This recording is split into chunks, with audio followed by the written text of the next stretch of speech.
Party నుండి విడగొట్టాలనేటటువంటి ఒక నిర్ణయం అది జరిగిన తర్వాత ఇవన్నీ జరుగుతూనే ఉంటాయి. చిన్న చిన్న విషయాలు అవంతా వ్యక్తులను సీరియస్గా తీసుకోవాల్సిన అవసరం లేదు. అల్టిమేట్గా నేనేమంటున్నా అంటే నన్ను అడగకుండానే ఉరి తీశారు, కనీసం ఏమైంది అని కూడా అడగలేదు.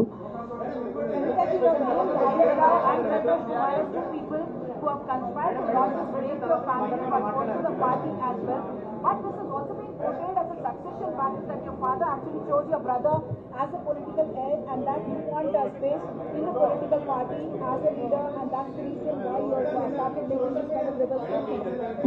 మేడం నేనేమలోగా తీసాను మేడం నేనేమంటున్నా అంటే నేనేమంటున్నా అంటే ఇప్పుడు ఈ నేను మాట్లాడే ప్రెస్ మీట్ చూస్తున్నటువంటి రాజకీయ నాయకులకు కావచ్చు, బీఆర్ఎస్ పార్టీకి సంబంధం లేని వ్యక్తులకు కావచ్చు, వాళ్ళకి ఇది ఒక ఎంటర్టైన్మెంట్, ఇది ఒక వార్త. కానీ నాకు నా లైఫ్, మా బీఆర్ఎస్ పార్టీ కార్యకర్తలకు వాళ్ళ లైఫ్. సో నేను చాలా తీవ్రమైనటువంటి బాధలో గంభీరంగా ఉండి మాట్లాడేటటువంటి ప్రయత్నం చేస్తున్నాను. నేనేమంటున్నా అంటే కుటుంబంలో జరిగినటువంటి అనేక అంశాలను నేను చెప్పను కూడా, ఎందుకంటే అది ప్రజలకు అనవసరం. అది నేను ఆ బాధను పంచుకుంటే మీరు తట్టుకోలేరు కూడా. నేను చాలా గట్టిదాన్ని, మొండిదాన్ని, దయ్యాన్ని కాబట్టి తట్టుకొని నిలబడ్డా. కానీ నా ప్లేస్లో వేరే వాళ్ళు ఉంటే తట్టుకోలేరు. సో కుటుంబంలో ఇంటర్నల్ విషయాలు నేను మాట్లాడతలేను, ఓన్లీ పొలిటికల్ ఇష్యూసే నేను మాట్లాడుతున్నా. పొలిటికల్గా నన్ను సైడ్ లైన్ చేసి, నన్ను సస్పెండ్ చేసి, పార్టీకి అనుక్షణం నష్టం చేస్తున్న ఆ ఇద్దరు వ్యక్తులను, వారి గుంపును, వారి ముఠాను పార్టీ ఎట్లా మోస్తుంది అనేటటువంటిది నా ప్రశ్న. సరే, నిన్న మొన్న ఆ గుంపుకు సంబంధించిన వ్యక్తులు అన్ని చోట్ల నా ఫ్లెక్సీలు చింపేసి నాకు దిష్టి బొమ్మలు, శవయాత్రలు ఎందెందో వేసిరట. ఈ ఉత్సాహం కేసీఆర్ గారి మీద సిబిఐ ఎంక్వైరీ చేస్తా అని రేవంత్ రెడ్డి గారు అన్నప్పుడు ఎక్కడ చచ్చిపోయింది ఆ ఉత్సాహం అని నేను అడుగుతా ఉన్నా. ఎందుకు చేయలే రేవంత్ రెడ్డి గారి దానాలు, దిష్టి బొమ్మలు ఎందుకు చేయలే? ఏం అండర్స్టాండింగ్ ఉంది మీకు? నా ప్రశ్న సింపుల్. నన్ను వ్యక్తిగతంగా ఏదో చేస్తారన్నది కాదు. నాకు నష్టం జరిగేదే లేదు, ఎందుకంటే ప్రజలు చూస్తున్నారు, ప్రజలు గమనిస్తున్నారు. తెలంగాణ ఆడబిడ్డలు తమ ఇంటి ఆడబిడ్డలుగా ఆదరించారు నన్ను. ఒక్కొక్కరు అడిగితే అర్థమవుతలే, ఏం అర్థమవుతలే.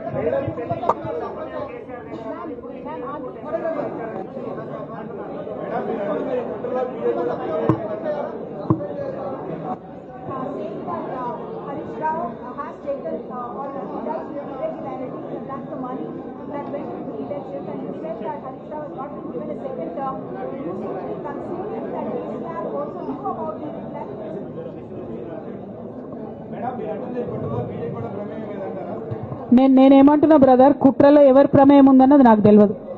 నన్ను సస్పెండ్ చేసిండ్రు. బీఆర్ఎస్ పార్టీకి, తెలంగాణ ఉద్యమానికి, తెలంగాణ ప్రజలకు 20 సంవత్సరాలు నా జీవితంలో కష్టపడ్డా కాబట్టి ఒక అపీల్ చేస్తున్నా నేను ప్రెసిడెంట్ కేసీఆర్ గారికి, వర్కింగ్ ప్రెసిడెంట్ కేటీఆర్ గారికి. మన కుటుంబాన్ని విచ్ఛిన్నం చేసి పార్టీని హస్తగతం చేసుకోవాలనే కుట్ర జరుగుతుంది, దాన్ని తిప్పికొట్టండి. అవినీతి తిమంగళాలని బీఆర్ఎస్ పార్టీలకు వెళ్ళి తీసి బయటపడేయండి. అల్టిమేట్గా ప్రజలకు సేవ చేసే దాంట్లో మనం ముందుకెళ్లాలనేది నా ఆలోచన.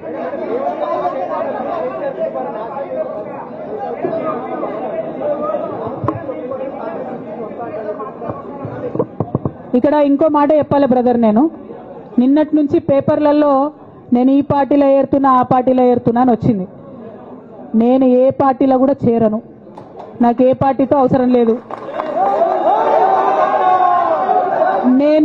నేను ఫ్యూచర్లో ఏం చేయాలనే విషయం జాగృతి కార్యకర్తలతోని, తెలంగాణ మేధావులతోని, బీసీ బిడ్డలతోని, సామాజిక తెలంగాణ కోసం పనిచేసేటటువంటి అన్ని వర్గాల ప్రజలతోని, అందరితోని మాట్లాడిన తర్వాత నిర్ణయం తీసుకుంటా. కానీ తొందరపడి నిర్ణయం తీసుకునే అవసరం నాకు లేదు.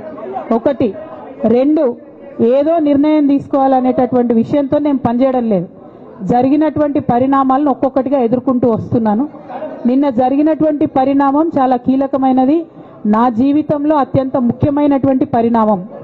కాబట్టి చాలా ఆలోచించి, ఆచితూచి, అల్టిమేట్గా తెలంగాణ ప్రజలకు లాభం జరిగేటటువంటి నిర్ణయం తీసుకుంటా తప్పితే నా కోసం నిర్ణయం తీసుకోవాల్సిన అవసరం లేదు.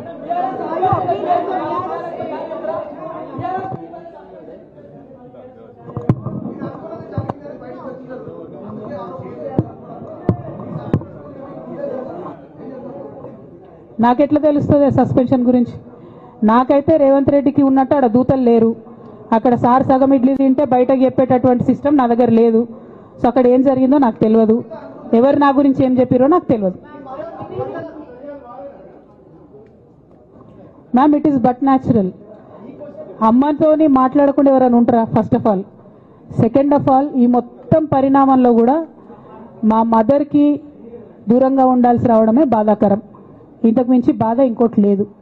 పొలిటికల్ పొజిషన్స్ వస్తాయి పోతాయి, ఇవి వేస్ట్. ఇవి అమ్మలేని లోటు ఎవరు కూడా తీర్చలేరు.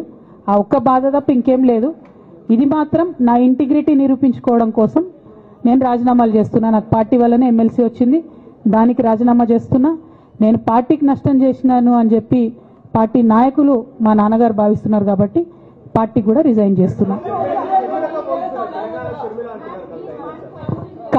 కాలం నిర్ణయిస్తుందండి. షర్మిలతో పోలుస్తున్నారా, కేసీఆర్తో పోలుస్తున్నారా, కాలం నిర్ణయిస్తుంది. తొందర ఏం లేదు. నన్నేదో అవమానం చేయాలి, నన్నేదో అనాలి అని ఎవరు పడితే వాళ్ళు మాట్లాడే అడ్డమైన మాటలకు సమాధానం చెప్పాల్సిన అవసరం కూడా లేదు.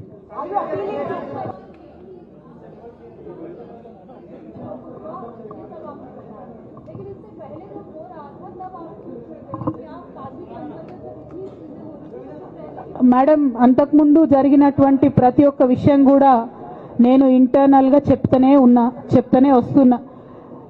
ये हमारी जो लेटर लीक होने से पहले भी जो पार्टी में मेरे खिलाफ एक्टिविटी चल रहे थे, जैसे पार्टी का हमारा चैनल है टी न्यूज़ चैनल, बहुत महीनों से मेरा नहीं दिखाते मैडम टी न्यूज़ में, क्योंकि वो संतोष राव चलाते हैं. मेरा न्यूज़ नहीं आता टी न्यूज़ में. अभी नमस्ते तेलंगाना में बंद करे, वो अलग बात है. बहुत रिसेंटली उनका बहुत देर के बाद बंद करे. टी न्यूज़ में कब का बंद कर दिया.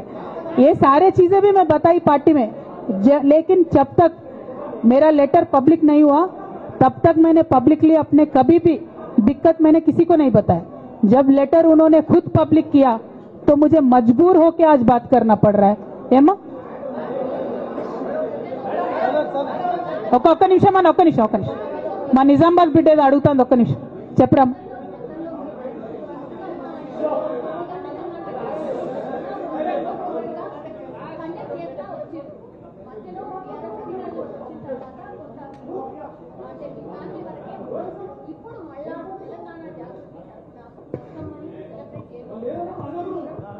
ఏ మనోడా మందోడారా భయ్, ఆగు మెల్లగా. వాళ్ళని ప్రెస్ వాళ్ళని ఇబ్బంది పెట్టకండి, జాగృతి కరకం.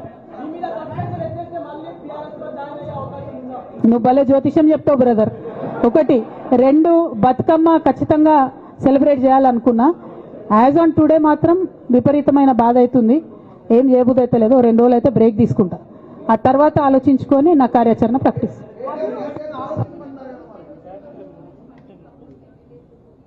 Madam, not couple, more than 20. I have all the names. I don't want to name.